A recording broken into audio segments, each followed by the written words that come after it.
cables. There are price differences.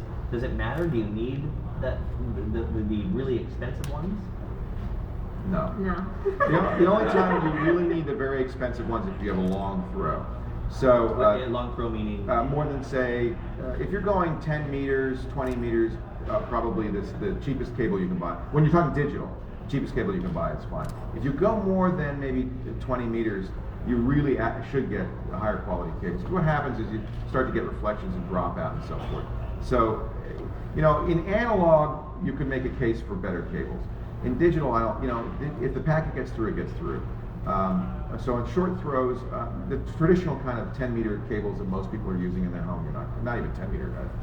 I have to do metric conversion now. 2 meter, 5 meter. Those you're not going to need. Well, it's like you're both TV people. I'm a radio guy, and when we experimented with digital radio, and it always says the ads always say the promotion for it says it's a crystal clear, perfect signal, which is true. Until you drop below a certain threshold, and there's no signal. And then there's nothing. Right. That's right. Yeah. That's the advantage of digital. People always say, "Oh, digital's better than analog." It isn't in some situations. Yeah. Digital either works or doesn't usually. Yeah. You can degrade a digital signal in TV, and you will notice a difference if you get really long cabling. I notice it as well on some TV stations, like a high-def DVD, for instance, or Blu-ray looks spectacular. But sometimes if they were to take that high-def movie and put it on TV, you can see artifacting. Like it's as if they add more compression. There they are. They're compressing it very heavily. In fact, that's the dirty little secret of a lot of high-def television. Is it isn't really 1080i or even sometimes 720p.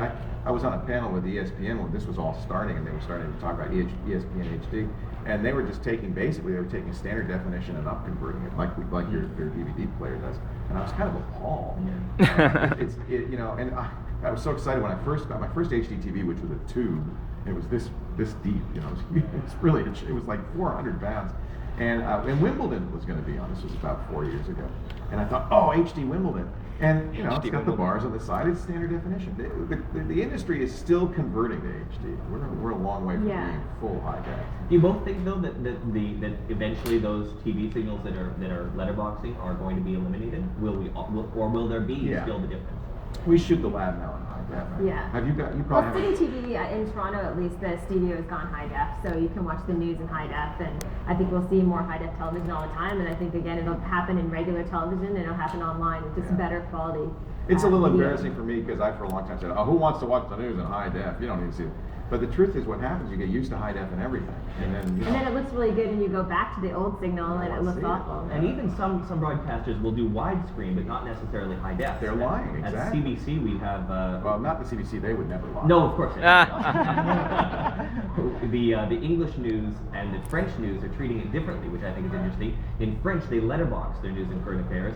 In the English side, we chop off and only get the center. So it's kind of neat to see how different broadcasters are handling that. I think there's a certain amount of, the perception is it's high def if it's 16, if it's widescreen. Yeah. And so I think a number of broadcasters, and frankly I think we do the lab that way, sometimes we do letterbox.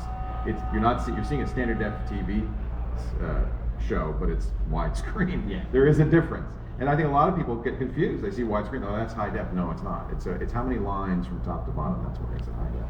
Don't forget, those of you here in the audience, just put up your hand if you've got a question, and they'll come right around and grab a card for you. In the chat room as well, there's lots of place for you to jump in.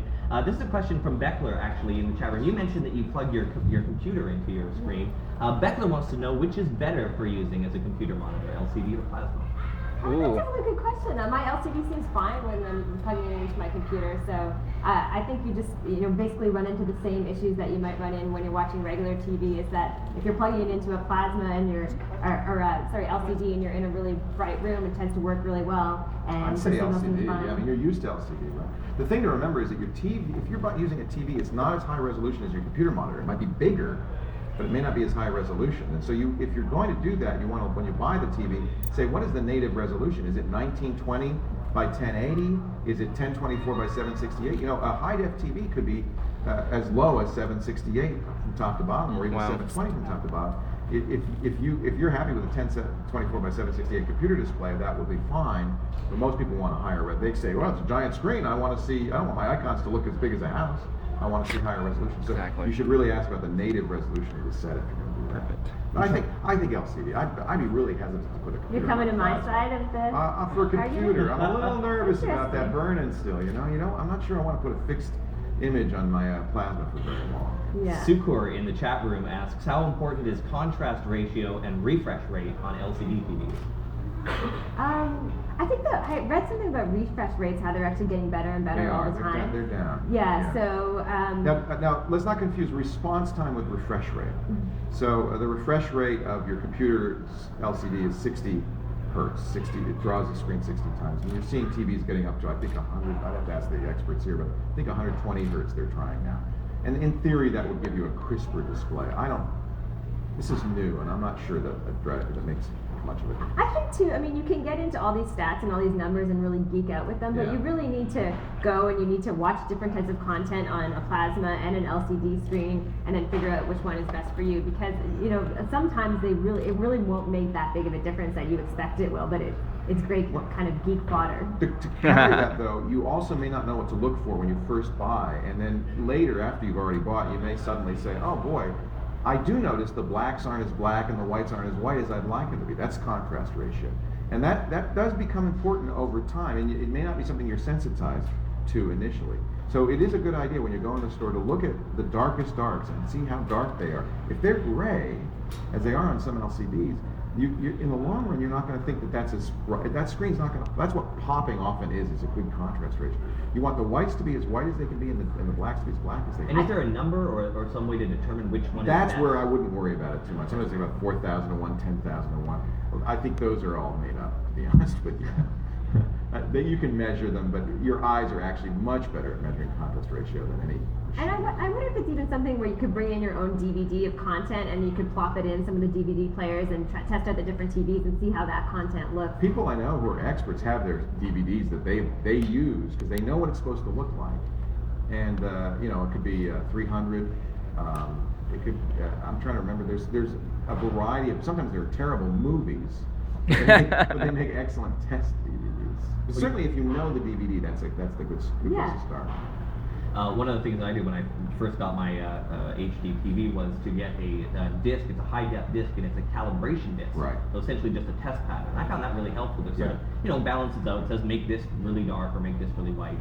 I'm ashamed to say I actually watched it for about 20 minutes after. With your 3D Very glasses, probably. It's very nice. People don't actually. That is very important. Most of the time, people don't pay enough attention to setting up the TV once they get it at home, and you can get a lot better results if you know what you're doing. This is where a professional installer can really help. They will come in and they'll set it up that's properly for your environment, and that can make a big difference. I play a lot with the settings on my plasma. Some will make a huge difference. Generally, the way it comes to the factory is not ideal. It comes set for a showroom, not for your home. And so you generally don't want to accept the settings out of the box. I actually play around with the settings all the time, even when I'm flipping between just watching standard definition television and a DVD. I may change the settings because certain signals just look different. That's exactly But right. you shouldn't be afraid to go in and play with the settings. You're not going to ruin anything. Right. And one of the high-def channels, which is called HDNet, it's the only channel I think that exists on the lineup where every single program is in high definition. But they actually have a show. It's in the middle of the night, so you're expected to PVR it. And all it is a test pattern. So you don't have to buy the disc. Where do I if you want, sign you for can that just watch show? the test I'm pattern. learning so much about Todd today. It's all endless. true. I just wonder where we're going wrong. We're actually trying to put content on TV. You're watching text patterns. Exactly. Just put it around circle. You know what? I don't know how it is in Canada, but in the States, the #1 channel on cable is the TV Guide channel. I think it's the Weather Channel here, actually. Yeah, there you go. In Vancouver, I'm sure anyways. A lot of stations will get more ratings during Christmas time if they put up just Yule the log. fake fireplace. Yeah. That's when the ratings really Yule soar. log. Yeah, Do you that's find so that- depressing for those of us who work in television. Do you find, just sort of being on-air personalities, that you have to change how you dress or the makeup that you use because of high def? I mean, that's an issue. You can start to see that a bit more. Leo does. It doesn't help at all. I'm just joking. She looks great no matter what. Well, we do. I know at City TV they do airbrushing, so that's one thing that gives you a really kind of smooth complexion. So all of the on-air people look very plastic. But smooth. But smooth, plastic and smooth. They all look like Buzz Lightyear. But there is different, yeah, they do a little. Yeah. It is different makeup for sure. It's Oh, yeah. definitely, they Well, do. because you can see them, You the can- makeup otherwise. Like, for instance, I know this is, it's kind of off topic a little bit, but in some ways it isn't.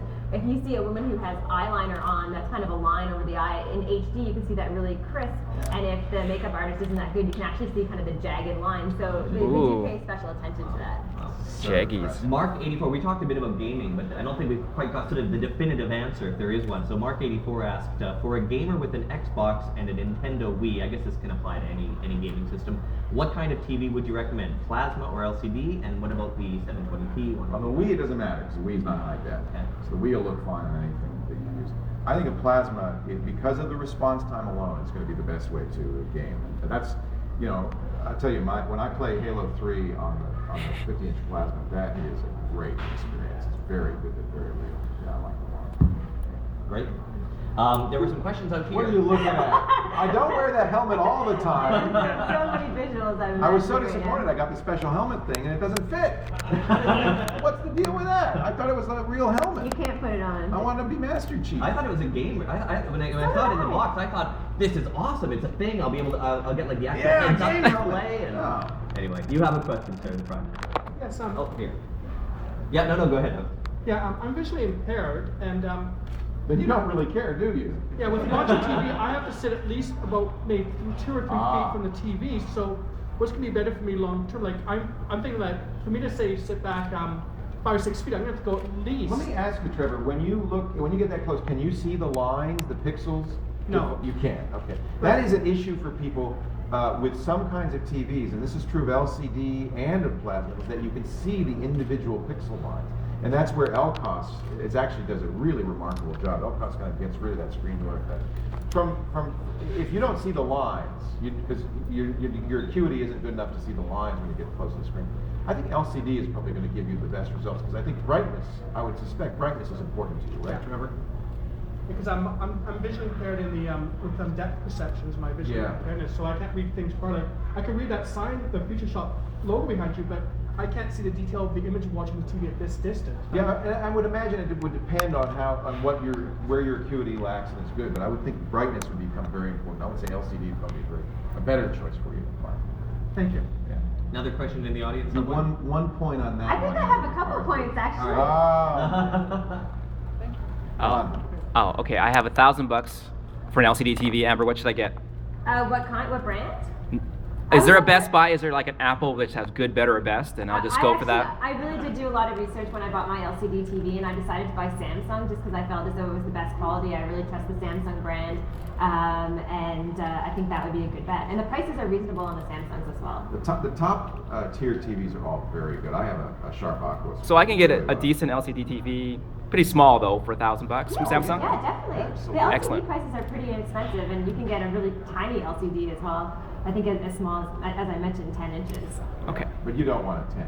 You probably, for that price, you get a 27-inch or maybe Yeah. even a little bit more. Okay. That's it, yeah. 27-inch Samsung. I'm Think sold. about it. Somebody buy me one. Thanks. Yeah, a 27-inch TV is a pretty big TV. Yeah. Even at 16 by 9, that's a pretty big TV. It's a massive TV. Yeah. I have to say, I want a little, even just like a 14, 15 inch in the bathroom. LCD, 3 points. LCD, that's right. 3 points. Test patterns in the bathroom. And If you've never 3D, you're tried gonna love that. it, Todd. So relaxing. No, it's seriously. I think that's where you see a lot of LCD sold is in the kitchen and the bathroom. They often they're secondary TVs that are and you're right. They do much better in a lifestyle.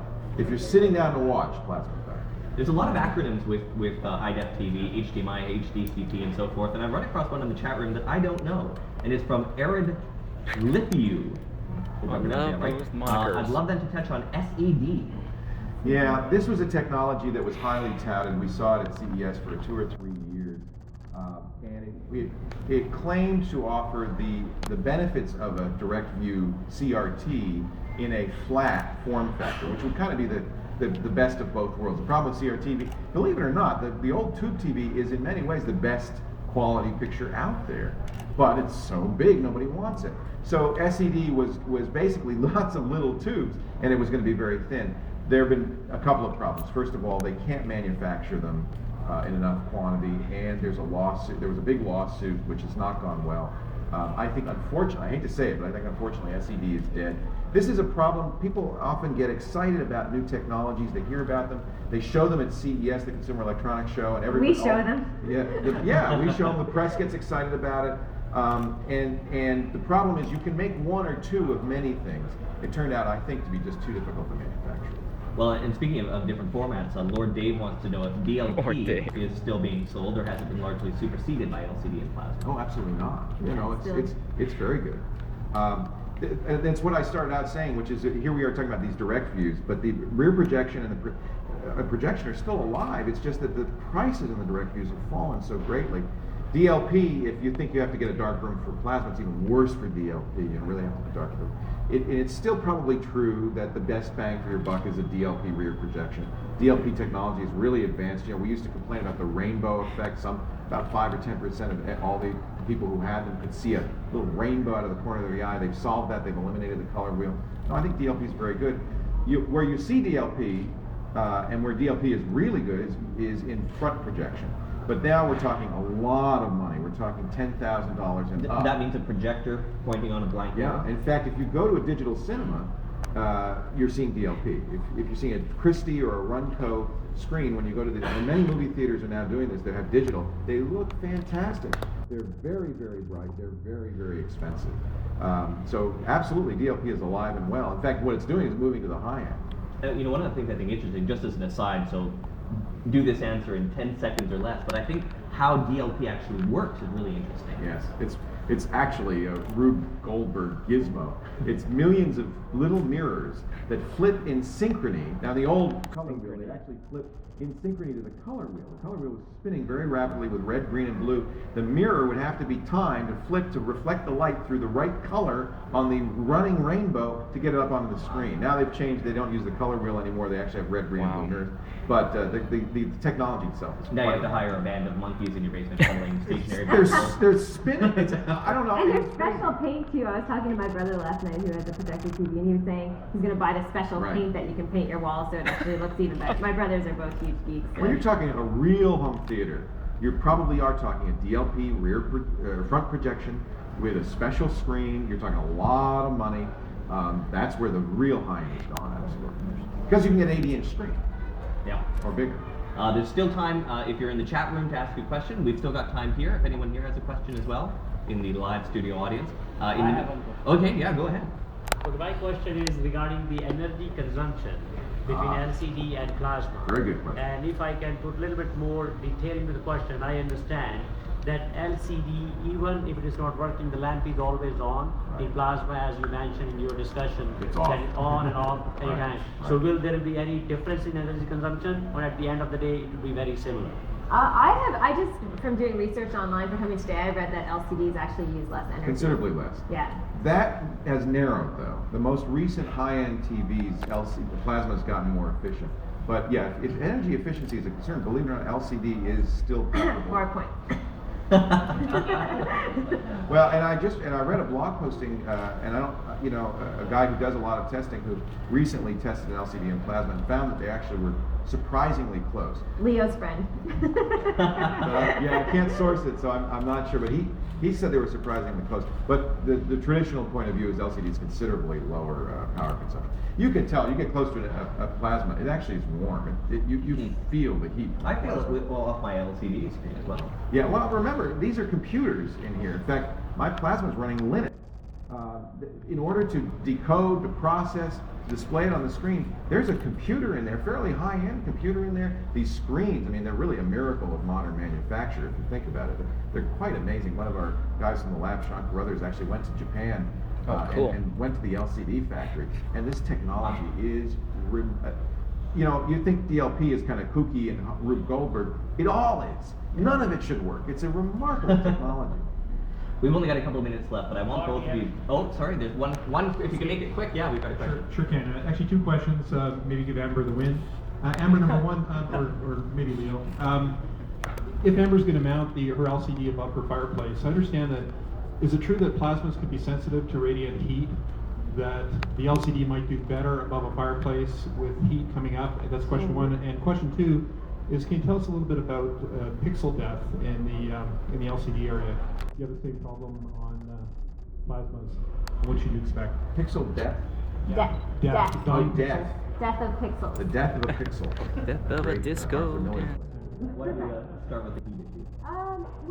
Like I said, one of the reasons I bought the LCD is because I told them I was going to mount it over the fireplace, and they thought that that would be better. I haven't actually mounted but so I would probably say LCDs. I don't know if you. No, they're both going to be sensitive to heat. If you've got a lot of heat coming up, I'm not sure I would want to put anything over the fireplace.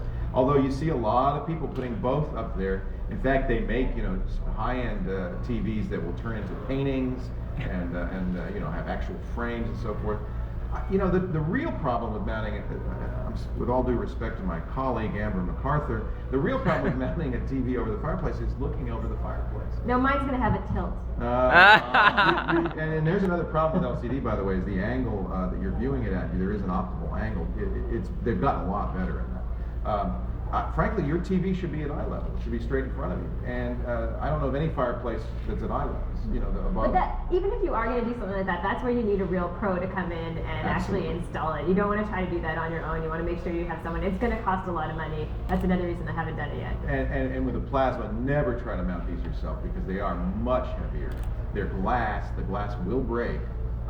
It is something that only a pro should be mounting a plasma screen. I dropped my iPhone. I can attest that glass breaks. Yeah. Well, it's very similar. The glass panel on a plasma. Yeah. And that's part of the problem with the plasma. They reflect. This is a LCD here. It's much better for a light environment like this. A plasma would be reflecting a lot more light on. We're running out of time, so I just want to ask one question. Of the pixel death question that you had, maybe just pop it into the chat room. For those of you who are in the chat room, there's a bank of Future Shop experts, product experts in behind here, and they're in there to answer all your questions. So they'll take care of you. And certainly come down to any Future Shop store, wander around. They've got black shirts on. They know their stuff. So HD TV is kind of like the last 3 years. That's been the cool technology. That's been sort of the one that's captured most of the attention. What's going to be the next one? Is it 3D? What's the next thing that we're all going to have to upgrade our damn TVs? I still think HDTV has a long way to come. I still think it's not really, here right now. So I think we'll still see that over the next few years. I'm most excited about the different ways to kind of distribute HD television and the mechanism to do that, and that might be via the internet, and I think that's where we'll see a lot more content pushed through, and obviously HD video pushing through the internet is going to take some serious pipes, but I think that's where we're going to see some real changes in television, is how we're getting it, who we're getting it from. We're right now with this 4K technology. If we'd had this conference in 1985 or 88, we're talking about HD TV. People say, "Ooh, sounds cool, but way far off." We're kind of at that with 4K. We're 10 years, 15, maybe even 20 years off. But when we get to 4K, it is going to be mind-blowing. It is going to be something that it'll be essentially telepresence, and you'll start to see situations where you can't go to your son's birthday party because you're on the road. They have a 4K camera and you have a 4K display. You'll want to reach out and touch them. It'll be that real. So HDTV, as good as it is, still looks like TV. Sounds like a porn We do have another investment. generation to come, but it's going to be. That's right. They're first. It's really Always. realistic. You're going to love that, Todd. Those test I'm patterns. happy when they Those take test patterns will look so. Well, I'm looking forward to the day when they take my favorite movie and make it HD. Put it on HD DVD. Sadly, my favorite movie is Stripes from the 80s.